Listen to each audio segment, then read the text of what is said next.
You'll never believe what happened in the last hour of a poor boy's life. Locked in the electric chair, he made a revelation that changed everything.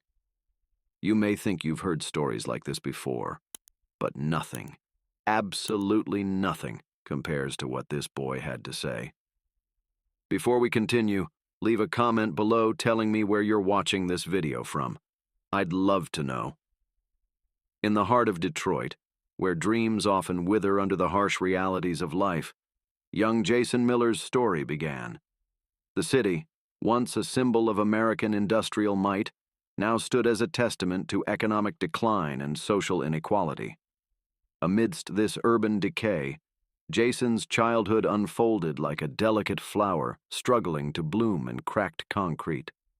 The Miller family's apartment, a cramped two-bedroom unit on the third floor of a dilapidated building, barely contained their meager possessions. The walls, thin as paper, couldn't shield them from the cacophony of sirens, arguments, and occasional gunshots that punctuated their nights. For Jason, aged 12, and his little sister Lily, just 7, this soundscape was as familiar as a lullaby. Their mother, Sarah Miller, was a woman whose face bore the lines of 1,000 worries.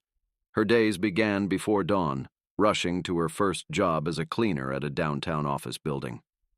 By afternoon, she'd trade her mop for a waitress's apron at a local diner, her feet aching but her spirit unyielding. Sarah's love for her children was a fierce, protective force that drove her to work herself to the bone, determined to provide them with opportunities she never had. Jason, wise beyond his years, understood the weight his mother carried. He'd watch her return home late at night, her eyes heavy with exhaustion, but still managing a smile when she saw her children. Those moments pierced Jason's heart, igniting a determination to somehow, someday, ease her burden. In the absence of their mother, Jason became Lily's protector and caretaker. He'd wake her for school, braid her hair with clumsy but loving fingers, and ensure she had something to eat, even if it meant going hungry himself. Their bond, forged in adversity, was unbreakable. The neighborhood surrounding their home was a labyrinth of temptation and danger. Drug dealers lingered on street corners, their eyes sharp for potential customers or recruits. Gang members, some not much older than Jason, patrolled their territories with a mix of bravado and desperation. For a young boy teetering on the edge of adolescence, these figures represented both a threat and a twisted form of aspiration. They had money, respect, and power, things Jason's family sorely lacked. School offered little respite from the harsh realities of their lives. West Side High, a sprawling complex of faded red brick and rusting metal, was more a containment facility than a place of learning. Overcrowded classrooms buzzed with disinterest and frustration. Teachers, underpaid and overwhelmed, struggled to maintain order, let alone inspire their students. Yet amidst this educational wasteland, Jason found an unexpected ally in Mr. Thompson, his English teacher. A tall, lanky man with a salt-and-pepper beard and kind eyes, Mr. Thompson saw past Jason's threadbare clothes and guarded demeanor. He recognized a spark of intelligence and curiosity in the boy that refused to be extinguished by his circumstances. It was Mr. Thompson who first placed a book in Jason's hands that spoke to his soul. The Outsiders, by S.E. Hinton. As Jason devoured the story of Ponyboy Curtis and his friends, he found echoes of his own life, his own struggles. For the first time, he felt seen, understood. Literature became his escape, a window to worlds beyond the confines of his neighborhood. But reality had a way of shattering these literary refugees. One crisp autumn afternoon, as Jason walked home from school, he witnessed a scene that would haunt him for years to come. In an alley just a block from his apartment, he saw a group of older boys brutally beating a man. The victim's cries for mercy mixed with the dull thuds of fists and feet connecting with flesh. Jason froze, his heart pounding, torn between the instinct to flee and the desire to help. Before he could decide, one of the assailants spotted him. "Hey, kid!" the boy shouted, his voice a mix of threat and panic. "You didn't see nothing, you hear me? Nothing!" Jason nodded mutely and ran, his feet barely touching the ground as he fled. That night, as he lay in bed, the scene replayed in his mind on an endless loop. He hadn't told his mother. What good would it do to add to her worries? But the weight of what he'd witnessed, the unspoken threat, settled on his young shoulders like a leaden cloak. As days turned into weeks, Jason found himself constantly looking over his shoulder, jumping at shadows. The incident had shattered his already fragile sense of security. He began to see his neighborhood not just as a place of hardship, but as a predator waiting to devour the unwary. It was during this time that Jason first entertained the idea of finding a way, any way, to make money. Not for himself, but for his family. To move them somewhere safer, to ease the lines of worry from his mother's face, to give Lily a chance at a childhood unmarred by fear and want. The seed of this desire, planted in fertile soil of desperation, would grow into a decision that would alter the course of his life forever. As his 13th birthday approached, Jason overheard a conversation that chilled him to his core. Through the thin walls of their apartment, he heard his mother on the phone, her voice cracking with suppressed sobs. "I don't know how much longer I can keep this up," she confided to whoever was on the other end of the line. "The rent's going up again, and Lily needs new shoes, and Jason, God, he's growing so fast, nothing fits him anymore. I'm working as much as I can, but it's never enough. Sometimes I think they'd be better off if—" She didn't finish the sentence, but Jason's imagination filled in the blanks. The thought of his mother doubting her ability to care for them, of potentially considering drastic measures, ignited a fierce determination in his young heart. He vowed then and there that he would find a way to help, to contribute, to lift some of this crushing weight from his mother's shoulders. The next day at school, Jason approached Dion, an older boy known for always having cash and nice clothes. Rumors swirled about Dion's connections to the local drug trade, but in that moment, Jason saw only a potential lifeline. "Hey, Dion," Jason said, his voice barely above a whisper. "I heard you might know how a guy could make some money. Fast." Dion's eyes narrowed as he assessed the younger boy. "You sure you want to go down that road, little man? Ain't no going back once you start." Jason swallowed hard, pushing down the fear and doubt threatening to choke him. "I'm sure. I need to help my family. Whatever it takes." A slow smile spread across Dion's face, a mixture of approval and something darker. "All right then. Meet me behind the gym after school. We'll talk business." As the final bell rang that afternoon, Jason felt as if he stood on the precipice of a great chasm. One step forward could change everything, for better or for worse. With a deep breath, he shouldered his worn backpack and headed towards the gym, towards a future he couldn't begin to imagine. Little did Jason know that this decision, born of love and desperation, would set in motion a chain of events that would test his resilience, challenge his beliefs, and ultimately lead him to the very brink of death itself. The journey that lay ahead would take him through the darkest valleys of injustice and despair, but also to unexpected heights of hope and redemption. As he walked towards his rendezvous with Dayon, the sun began to set over Detroit, casting long shadows across the cracked pavement. In those lengthening shadows, Jason Miller's childhood came to an abrupt end, and a new chapter of his life, one filled with danger, heartbreak, and ultimately a fight for survival, was about to begin. The meeting behind the gym marked the beginning of Jason's descent into a world he was ill-prepared to navigate. Dayon, with his smooth talk and flashy clothes, painted a seductive picture of easy money and respect. The job seemed simple enough. Act as a lookout while Dion and his friends conducted their business. Jason wouldn't have to touch the drugs or interact with customers. Just keep an eye out for cops or rival dealers. At first, Jason rationalized his involvement. He wasn't actually selling drugs, he told himself. He was just helping out. And the money, more than he'd ever held in his hands before, allowed him to buy groceries, new shoes for Lily, and even slip some cash into his mother's purse when she wasn't looking. Sarah, noticing the mysterious appearance of food in the fridge and money in her wallet, grew suspicious. But Jason deflected her questions with practiced ease, claiming he'd found odd jobs around the neighborhood. Months passed, and Jason's role in Dion's operation gradually expanded. From lookout to courier, he found himself deeper in the web of illegal activities. The money was good, but the cost to his conscience was steep.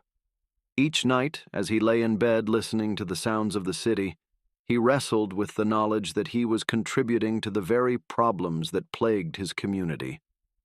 It was on a cold November evening, just days after his 15th birthday, that Jason's precarious balancing act came crashing down. He was making a routine delivery, a package tucked safely in his backpack, when he rounded a corner and came face to face with Mr. Thompson. The English teacher's eyes widened in recognition, then narrowed as he took in Jason's nervous demeanor and the out-of-place designer sneakers on his feet. "Jason?" Mr. Thompson's voice was a mix of concern and disappointment. "What are you doing out here so late? And what's in the bag?" For a moment, Jason considered running, but something in Mr. Thompson's eyes, not judgment, but genuine worry, made him pause. In that instant, the weight of months of lies and compromised morals came crashing down on him. Before he knew it, words were spilling out of him like water from a broken dam. He told Mr. Thompson everything, about the poverty at home, his mother's struggles, his desperate attempt to help, and how he'd gotten in over his head. Mr. Thompson listened without interruption, his face a canvas of shifting emotions. When Jason finally fell silent, the teacher placed a gentle hand on his shoulder. "You're not alone in this, Jason. We're going to figure this out together. But first, we need to get rid of whatever's in that bag." Under Mr. Thompson's watchful eye, Jason disposed of the drugs in a nearby storm drain. As he watched the package disappear into the murky water, he felt a mixture of relief and terror. What would Dion and his crew do when they found out? How could he possibly extricate himself from this situation? Mr. Thompson, sensing Jason's panic, squeezed his shoulder reassuringly. "One step at a time. For now, let's get you home safely. Tomorrow we'll talk to your mother and see about getting you some real help." That night, as Jason lay awake in bed, his mind raced with possibilities and fears. He knew he'd taken the first step towards reclaiming his life, but the road ahead seemed fraught with danger. Little did he know that his troubles were far from over. In fact, they were about to multiply in ways he couldn't possibly imagine. The next morning, as Jason prepared to face the music with his mother, a commotion outside drew him to the window. Police cars lined the street, their lights painting the gray morning in flashes of red and blue. Officers were leading away several people in handcuffs, including Dion. Jason's heart leapt into his throat as he realized what was happening. Somehow the police had gotten wind of the drug operation. Had someone talked? As he watched the scene unfold, a chill ran down his spine. What if they came for him next? But the knock on the door never came. Days passed, then weeks. Jason, racked with guilt and fear, confessed everything to his mother. Sarah, her face a mask of shock and disappointment, held her son as he sobbed out his remorse. Together, with Mr. Thompson's help, they began to piece together a plan for Jason's future, one that didn't involve breaking the law. For a while, it seemed as if Jason had dodged a bullet. He threw himself into his studies with renewed vigor, determined to make something of himself through legitimate means. Mr. Thompson became a mentor, guiding Jason towards scholarship opportunities and college prep programs. For the first time in years, Jason dared to hope for a brighter future. But fate, it seemed, had other plans. It was a sunny afternoon in May, just weeks before the end of Jason's junior year, when two detectives showed up at West Side High. They asked to speak with Jason Miller, their faces grim and purposeful. As he was led to the principal's office, Jason's mind raced. Had they finally come for him? Was his past about to catch up with him? The reality, as it turned out, was far worse than anything he could have imagined. Jason Miller, one of the detectives, began, his voice flat and emotionless. "You're under arrest for the murder of Michael Rodriguez." The words hit Jason like a physical blow. Murder? He'd never even heard of Michael Rodriguez. This had to be some kind of mistake. But as the detective continued, reading him his rights and explaining the charges, Jason felt the ground shift beneath his feet. According to the police, Michael Rodriguez had been killed during a drug deal gone wrong, a deal that Jason had allegedly been part of. As the cold metal of handcuffs closed around his wrists, Jason's world collapsed around him. He saw Mr. Thompson in the hallway, his face a mask of shock and disbelief. He thought of his mother, of Lily, of the future he'd been working so hard to build. In the space of a few moments, it had all turned to ash. The ride to the police station was a blur. Jason's mind raced, trying to make sense of what was happening. He hadn't been involved in anything illegal for over a year. He'd never been part of any violence, let alone murder. How could this be happening? As he was processed and placed in a holding cell, the full weight of his situation began to sink in. He was 17 years old, with a history of involvement in the drug trade, facing a murder charge. The evidence, as explained by the detectives during his initial questioning, seemed circumstantial at best. Witness statements placing someone matching his description at the scene, his known association with Dion's crew. But Jason knew all too well how the system worked against people like him. Young, poor, with a record. In the sterile, fluorescent-lit interrogation room, Jason maintained his innocence. He explained his past involvement with Dion, his decision to get out, his efforts to turn his life around.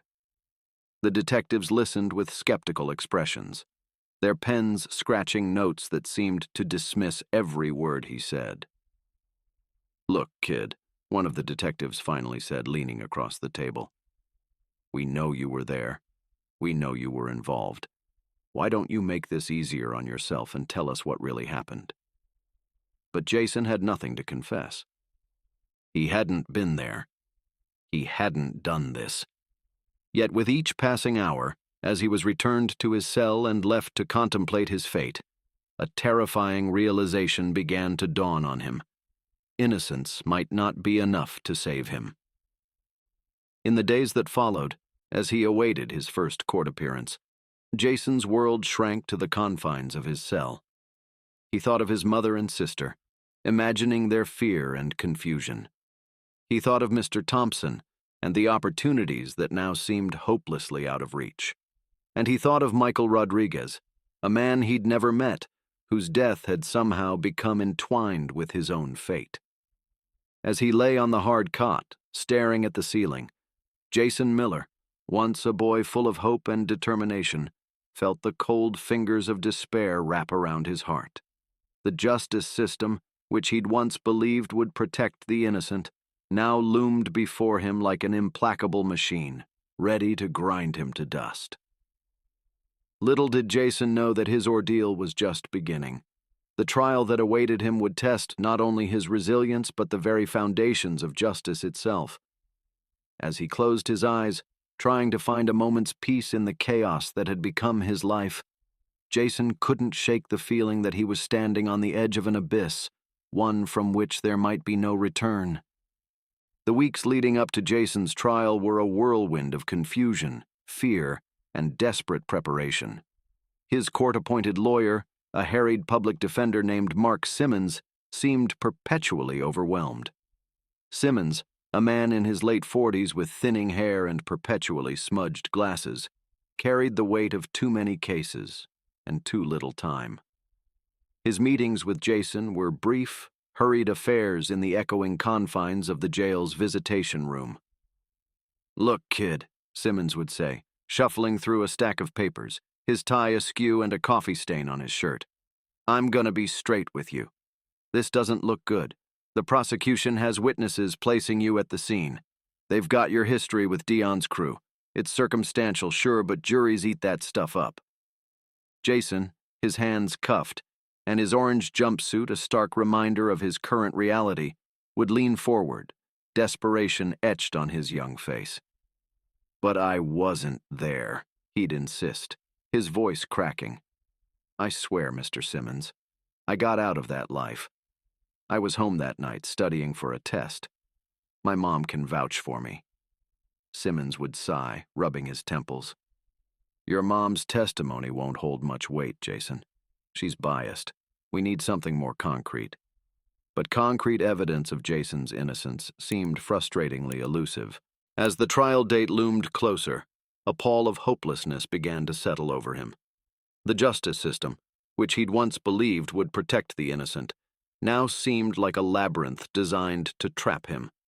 Sarah Miller visited as often as she could, her face a mask of worry and determination. She'd reach across the visitation table, grasping Jason's hands in hers, her eyes brimming with unshed tears. "We're going to get through this, baby," she'd say, her voice steady despite the trembling of her hands. "I know you're innocent.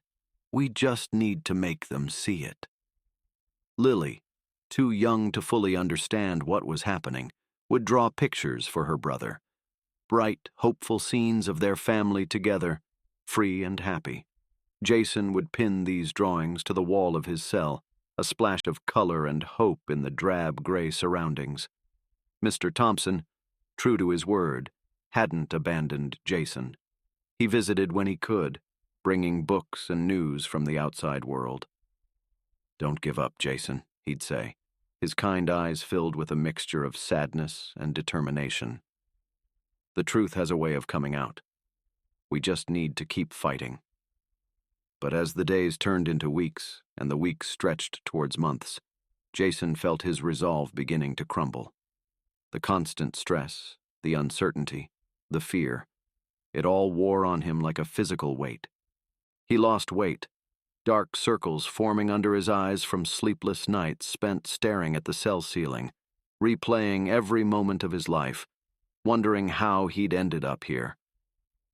The night before the trial was set to begin, Jason lay on his bunk, his mind a whirlwind of fear and desperate hope. He thought of Michael Rodriguez, the man he was accused of killing. Who was he? Did he have a family? Were they out there somewhere, demanding justice for their loved one? The thought made Jason's stomach churn with a mixture of sympathy and frustration. He wanted justice for Rodriguez, too, but not at the cost of his own freedom, his own life. As the first light of dawn began to creep through the small barred window of his cell, Jason closed his eyes, offering up a silent prayer to whatever higher power might be listening. He prayed for strength, for justice, for the truth to somehow miraculously come to light. The sound of the cell door opening startled Jason from his reverie. A guard stood there, his face impassive. "Miller," he said, his voice gruff. "It's time." With a deep breath, Jason stood, squaring his shoulders. As he was led out of the cell, down the long corridor towards the transport that would take him to the courthouse, he felt as if he were marching towards his own execution. In a way, he supposed he was. If things went badly in that courtroom, his life as he knew it would be over. The courthouse loomed before him, a massive stone edifice that seemed to embody the weight of the law itself. As Jason was led up the steps, flanked by guards, He caught sight of a crowd gathered near the entrance. Journalists with cameras and microphones jostled for position, their voices rising in a cacophony of questions as they caught sight of him. Jason Miller, how do you plead? Did you kill Michael Rodriguez? What do you say to the victim's family? The questions battered against him like physical blows. Jason kept his head down, trying to block out the noise, the flashing cameras, the accusing stares. Somewhere in that crowd, he knew, were the people who loved him. His mother, his sister, Mr. Thompson. He couldn't bear to look for them, afraid that meeting their eyes might shatter what little composure he had left. As the heavy doors of the courthouse swung shut behind him, muffling the noise of the crowd outside, Jason felt as if he were being sealed into a tomb. The cool, quiet interior of the building was a stark contrast to the chaos outside, but it brought no comfort. Every step echoed ominously as he was led towards the courtroom. Before the doors to courtroom 3, where his trial would take place, Jason's lawyer met him. Simmons looked even more disheveled than usual, his tie crooked and a light sheen of sweat on his forehead. "Remember what we talked about," he said in a low, urgent voice. "Stay calm. Don't react, no matter what's said in there. Let me do the talking." Jason nodded mutely, his throat too dry to speak. As the doors opened and he was led into the courtroom, he felt as if he were stepping onto a stage, about to perform in a play where he didn't know his lines, and the stakes were life and death. The room was packed. Jason's eyes swept over the sea of faces, the stern-faced judge, the impassive jury, the rows of spectators. He caught a glimpse of his mother, her face pale but determined, Lily clutching her hand. Mr. Thompson sat nearby, his presence a small comfort in the overwhelming scene. And then, as he was led to his seat at the defense table, Jason's eyes fell on a group of people sitting directly behind the prosecution. A woman with graying hair and red-rimmed eyes stared at him with a mixture of grief and anger that made his heart clench. Beside her, a man who could only be her husband had his arm around her shoulders, his face a mask of barely contained fury. The Rodriguez family, Jason realized with a jolt. The family of the man he was accused of killing. As he sank into his chair, the weight of the situation seemed to crash down on him anew. This was real. This was happening. His future, his very life, hung in the balance. And as the judge called the court to order, Jason closed his eyes for a moment, steeling himself for the battle ahead. The trial of Jason Miller was about to begin, and with it, a journey through a system that would test not just the facts of the case, but the very nature of justice itself. As the prosecutor stood to make his opening statement, Jason clenched his fists under the table, clinging to the truth of his innocence like a lifeline in a stormy sea. Whatever happened in this courtroom, he vowed to himself, he would not go down without a fight. The prosecution's opening statement hit like a sledgehammer, each word driving home the gravity of the charges against Jason. The prosecutor, a sharp-featured woman named Andrea Lawson, painted a vivid picture of the night Michael Rodriguez died. Her voice, clear and confident, filled the courtroom as she described a drug deal gone wrong, a moment of panic, a gunshot in the dark. "Ladies and gentlemen of the jury," Lawson said, her eyes sweeping across the 12 men and women who held Jason's fate in their hands. "The evidence will show that on the night of May 15th, Jason Miller, a known associate of drug dealer Dion Jackson, met with Michael Rodriguez for what was supposed to be a routine transaction. But something went wrong. Words were exchanged, tensions rose, and in a moment of fear or anger, Jason Miller pulled out a gun and ended Michael Rodriguez's life." Jason felt sick to his stomach as he listened to the prosecutor weave her tale. It was all lies, a story spun from half-truths and assumptions, but he could see the impact it was having on the jury. Some of them were nodding slightly, their faces grim as they absorbed Lawson's words. When it was the defense's turn, Mark Simmons stood, adjusting his glasses nervously. His opening statement seemed weak in comparison, his voice lacking the conviction and polish of the prosecutors. "My client, Jason Miller, is innocent of this terrible crime," Simmons began, his words sounding rehearsed and unconvincing even to Jason's ears.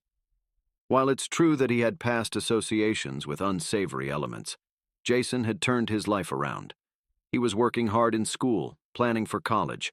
The prosecution's case is built on circumstantial evidence and unreliable witnesses. We will show that Jason Miller could not have committed this crime because he was at home on the night in question, studying for an exam. As Simmons continued, Jason could see the doubt on the faces of the jury. They weren't buying it. His heart sank as he realized just how uphill this battle was going to be. The trial proceeded at a grueling pace. Day after day, Jason sat at the defense table, watching as the prosecution built its case against him. Witnesses were called, former associates of Dion's crew who placed Jason at the scene of the crime, neighbors who claimed to have seen someone matching Jason's description fleeing the area on the night of the murder, experts who testified about ballistics and blood spatter patterns. Each testimony felt like another nail in Jason's coffin. He watched as the jury listened intently, their faces growing more grave with each passing witness. Even when Simmons cross-examined the witnesses, pointing out inconsistencies in their stories or questioning their reliability, it seemed to make little difference. The overall narrative the prosecution had crafted was too compelling, too neat. Jason's own witnesses seemed pitiful in comparison. His mother took the stand, her voice shaking as she insisted that Jason had been home on the night of the murder. But under cross-examination, she was forced to admit that she had been working late that night and had only seen Jason when she returned home after midnight. Mr. Thompson testified to Jason's character, speaking passionately about his academic improvements and his efforts to turn his life around. But the prosecution was quick to point out that Mr. Thompson had no direct knowledge of Jason's whereabouts on the night of the murder. As the trial wore on, Jason felt himself sinking deeper into despair. The courtroom became a blur of faces and voices, all seemingly bent on condemning him. He found himself studying the face of Mrs. Rodriguez, Michael's mother, who sat in the gallery every day. The pain and anger in her eyes were palpable, and Jason couldn't help but feel a twisted sense of guilt, even though he knew he was innocent. Someone had taken her son from her, and she needed someone to blame. The most damning testimony came from a man named Carlos Ramirez, a former member of Dion's crew who claimed to have witnessed the murder. Ramirez, a wiry man with nervous eyes and a perpetual sneer, took the stand and pointed directly at Jason. "Yeah, I saw him do it," Ramirez said, his voice carrying clearly through the hushed courtroom. "Miller and Rodriguez were arguing about money. Rodriguez said something about being shorted, and Miller just lost it. Pulled out a gun and boom, shot him point blank." Jason felt the blood drain from his face as he listened to Ramirez's testimony. It was all lies, but it was delivered with such conviction, such detail, that he could see the jury hanging on every word. Simmons did his best to discredit Ramirez during cross-examination, pointing out his criminal record and suggesting he had made a deal with the prosecution for leniency in his own pending cases. But the damage had been done. As the trial entered its final days, Jason felt as if he were drowning, gasping for air in a sea of accusations and lies. The truth seemed so far away, so impossible to reach. He thought of Lily, of his mother, of the future he had dared to dream of. It was all slipping away, dissolving like mist in the harsh light of the courtroom. The closing arguments were a blur. Prosecutor Lawson stood before the jury, her voice ringing with certainty as she summed up the case against Jason. She spoke of justice for Michael Rodriguez, of the need to take dangerous elements off the streets, of the mountain of evidence that pointed to Jason's guilt. When it was Simmons' turn, he seemed deflated, as if he already knew the battle was lost. He reminded the jury of reasonable doubt, of the gaps in the prosecution's case, of Jason's efforts to turn his life around. But his words seemed to fall flat, lacking the fire and conviction of Lawson's argument. As the jury filed out to begin their deliberations, Jason felt a sense of unreality wash over him. Was this really happening? Was his fate really in the hands of these 12 strangers who had heard a twisted version of his life story over the past weeks? The wait for the verdict was agonizing. Hours stretched into days as the jury deliberated. Jason sat in a holding cell near the courtroom, alternating between desperate hope and crushing despair. He thought of every moment of his life that had led him to this point. The poverty, the desperation, the brief foray into Dion's world, the hard work to turn things around. How had it all come to this? When word finally came that the jury had reached a verdict, Jason felt as if he were moving through a dream. The walk back to the courtroom, the sea of faces turned towards him, the oppressive silence as the jury filed in.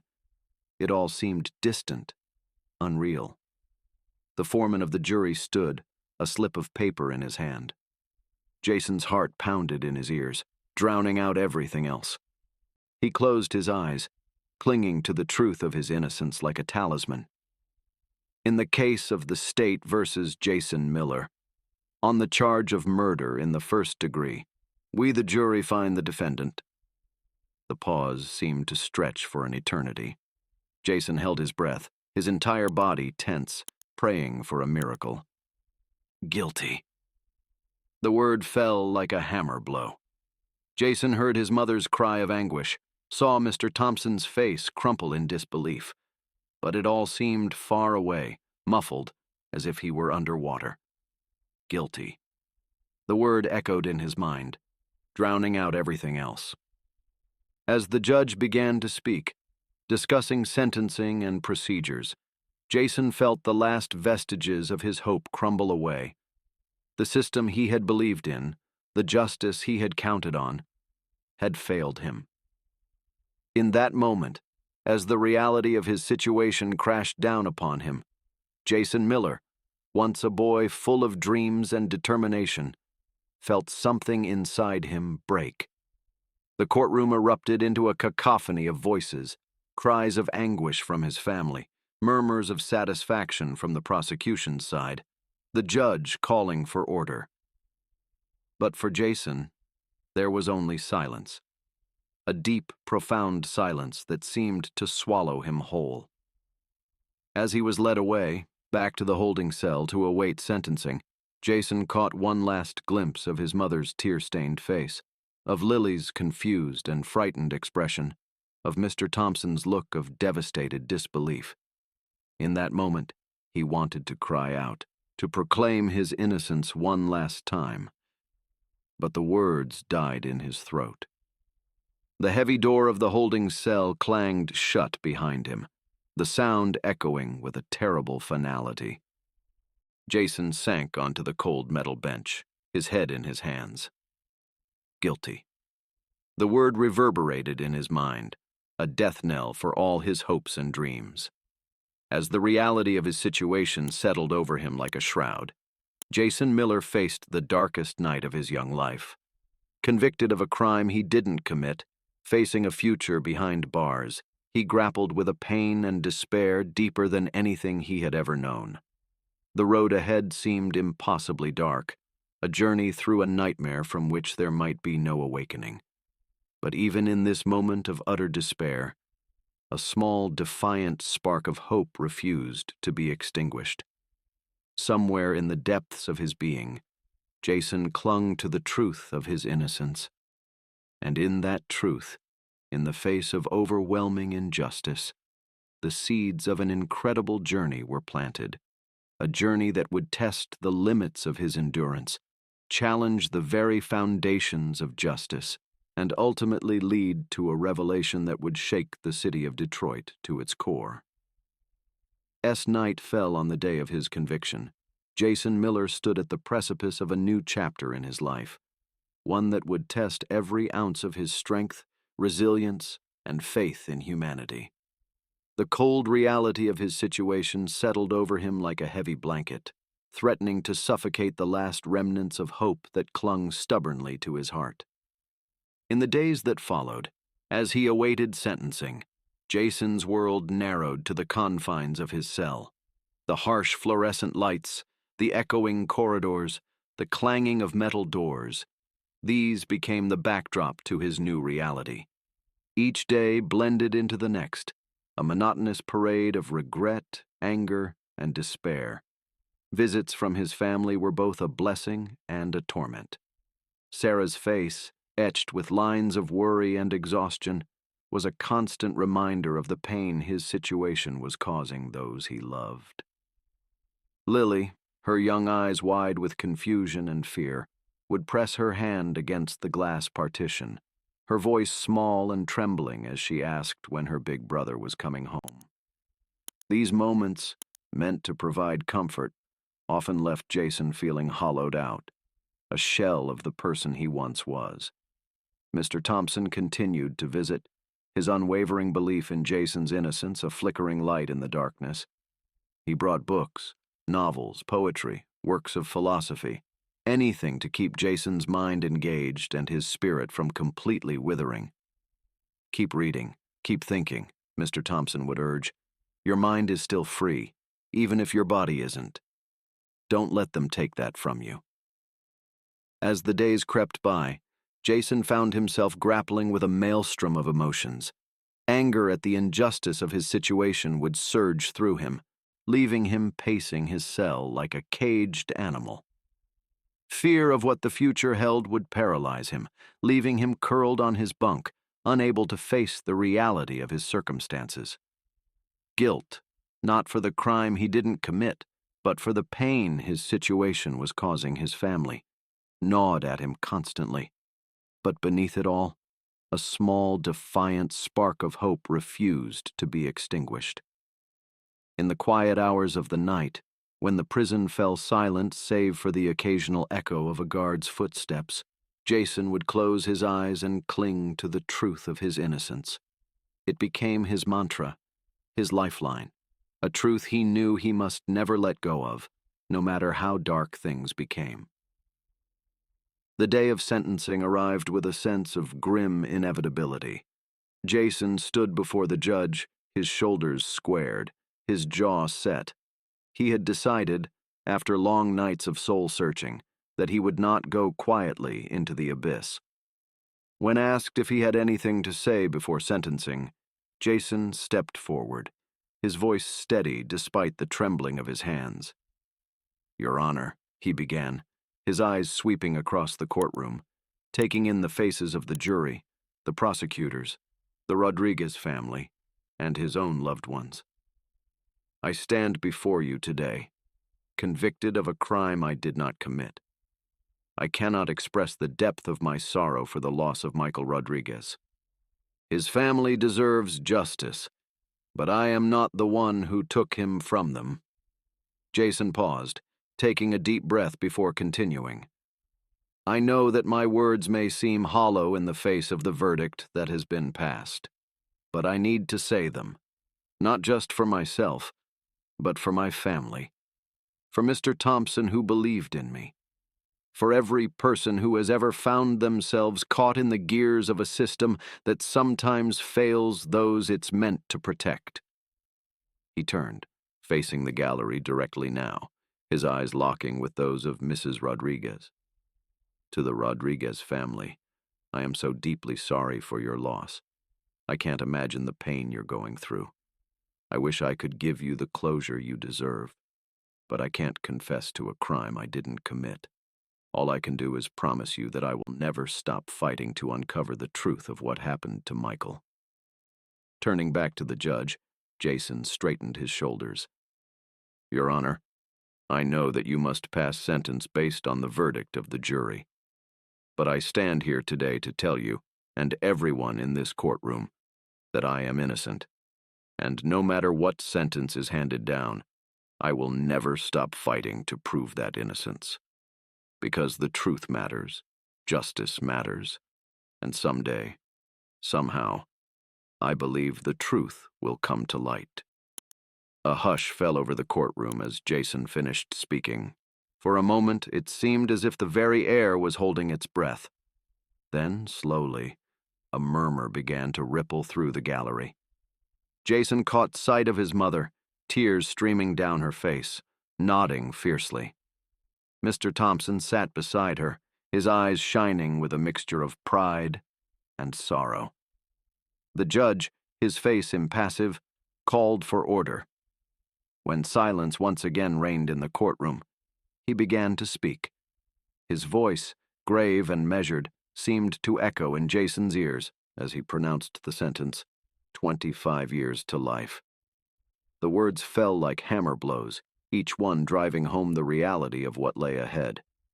25 years, a quarter of a century. More time than Jason had been alive. The enormity of it threatened to overwhelm him, but he forced himself to stand tall, to keep his face composed. As he was led from the courtroom, Jason's eyes sought out his family one last time. His mother's face, a mask of anguish and love. Lily, clutching Mr. Thompson's hand, her young face streaked with tears. And beyond them, the face of Mrs. Rodriguez, her expression unreadable, a complex mixture of emotions playing across her features. The heavy doors of the courtroom swung shut behind him, sealing Jason away from the world he had known. As he was escorted back to his cell, now to await transfer to the state penitentiary, Jason felt as if he were standing on the edge of a vast, unknown wilderness. The road ahead was long, fraught with dangers he could scarcely imagine. But as he walked, head held high despite the weight of the chains, Jason made a silent vow to himself. He would not let this break him. He would not give up. Every day, every hour, every minute of the next 25 years, he would fight. Fight to maintain his humanity. Fight to uncover the truth. Fight to reclaim the life that had been stolen from him. Because somewhere out there, the real killer of Michael Rodriguez walked free. And as long as that was true, Jason knew he had a purpose, a reason to keep going. As the cell door closed behind him, Jason Miller took a deep breath, steeling himself for the journey ahead. The boy who had entered this nightmare was gone, replaced by a young man forged in the crucible of injustice.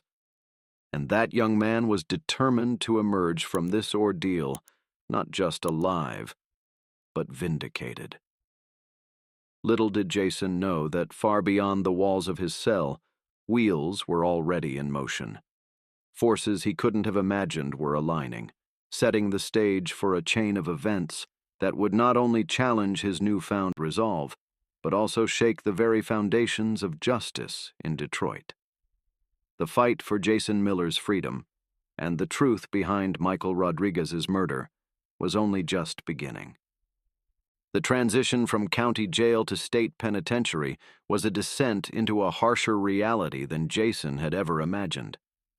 Stateville Correctional Center loomed before him like a monolithic fortress, its imposing walls and razor wire a stark reminder of the world he was leaving behind. As the transport van passed through the gates, Jason felt a chill run down his spine. This was to be his home for the next 25 years, or the rest of his life. The processing was a blur of strip searches, medical exams, and bureaucratic procedures that seemed designed to strip away the last vestiges of individuality. Jason's civilian clothes were exchanged for a standard-issue prison uniform, his possessions catalogued and stored away. Even his name became secondary to the identification number now assigned to him. Inmate, year 45873. The cacophony of the prison was overwhelming, the constant din of voices, the clanging of metal doors, the harsh commands of guards. Every sound, every sight, every smell served as a reminder that this was a world apart, governed by its own brutal rules and hierarchies. Jason's cellmate, a grizzled man in his 50s named Frank, eyed him warily as he was shown to his bunk. "First time in the big house, kid?" Frank asked. his voice gravelly from years of cigarettes. When Jason nodded mutely, Frank let out a dry chuckle. Word of advice: keep your head down, your mouth shut, and your eyes open. This ain't a place for heroes. Those first few weeks were a crash course in survival. Jason quickly learned the unwritten rules that governed life behind bars, which areas to avoid, which groups not to make eye contact with, how to navigate the complex social dynamics of the prison yard. He learned to be constantly alert, to watch for signs of impending violence, to never show weakness. But even as he adapted to the harsh realities of prison life, Jason refused to let go of his determination to prove his innocence. He spent every spare moment in the prison library, poring over legal texts, trying to understand the intricacies of the system that had condemned him. He wrote letters to his family, to Mr. Thompson, to any lawyer or advocacy group he thought might be willing to take on his case. Most of the letters went unanswered. Those that did receive replies were often form letters, polite but firm rejections.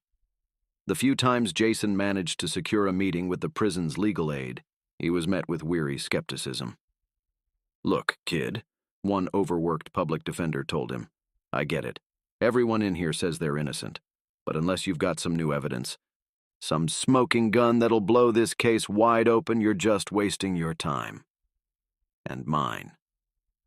As the months stretched into years, Jason felt the weight of his situation pressing down on him with increasing force. The visits from his family, once a lifeline, became a source of mixed emotions. Seeing the toll his incarceration was taking on his mother, the new lines on her face, the gray in her hair, filled him with a guilt that threatened to consume him. Lily, growing up so fast, her childhood slipping away while he sat behind bars, was a constant reminder of all he was missing. Mr. Thompson's visits were a bright spot, a connection to the world of ideas and learning that Jason feared losing touch with.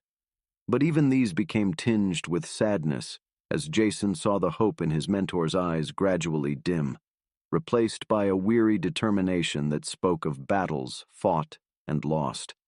It was during his third year at Stateville that Jason faced his darkest moment. A riot broke out in the cafeteria, a sudden explosion of violence that turned the large room into a chaotic battleground. Jason, caught in the middle, fought desperately to stay out of the fray. But in the midst of the melee, he saw a young inmate, barely more than a boy, cornered by 3 larger men, their intentions clearly murderous. In that split second, Jason made a choice. Despite Frank's long-ago advice about not being a hero, he couldn't stand by and watch. He dove into the fight, managing to create enough of a distraction for the young inmate to escape. But his intervention came at a cost.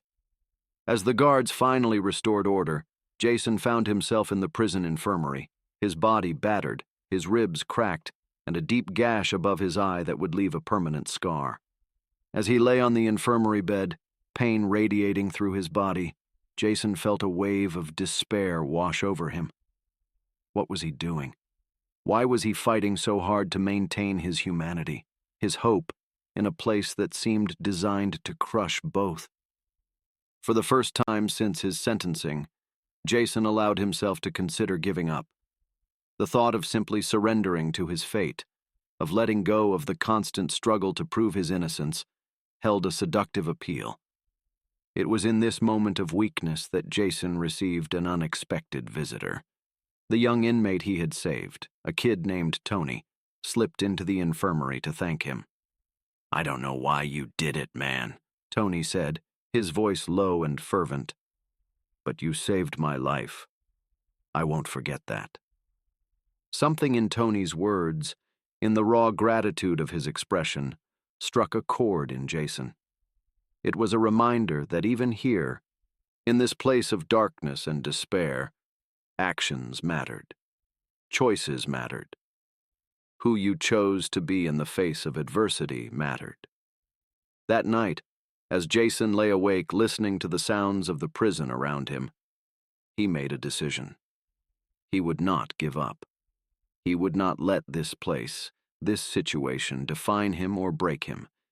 He would continue to fight, not just for his freedom, but for his very soul. With renewed determination, Jason threw himself back into his legal research with even greater vigor. He began to reach out to innocence projects and law school clinics, crafting more articulate and compelling letters about his case. He started a journal, meticulously documenting every detail he could remember about the night of Michael Rodriguez's murder, every inconsistency in the prosecution's case, every potential lead that might have been overlooked. As the years continued to pass, Jason's reputation within the prison began to change. Inmates sought him out for legal advice, for help writing appeals or understanding their cases.